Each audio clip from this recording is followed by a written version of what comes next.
Hi everyone, সবাই কেমন আছেন? আশা করি সবাই সুস্থ আছেন, ভালো আছেন। তো অপু বিশ্বাস আমাদের বুবলির পিছনে এমনভাবে লাগছে, তো বুবলি এবার সাকিব খানকে সে বিয়ে করাবে এমন কিছু নিউজ দেখতেছি। সে নিজে বলতেছে সাকিব খানকে বিয়ে করায় সে নিজে বিয়ে করবে। এখন কিছু কথা আছে না, যে আমি যদি যার ভাত না খাইতে পারি, আমি এই ঘরে কাউরে ভাত খাইতেও দিমু না, এমন হলো কথা। এখন ওর কথা হইলো সাকিব খান ওর জীবন নষ্ট করছে, ওই বুবলির জীবন নষ্ট কইরা দিবে।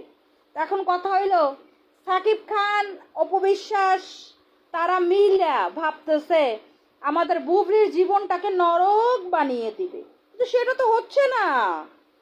যতই চেষ্টা করো আর যতই লাড়াগাড়া করো, নাটাই তো আমার হাতে।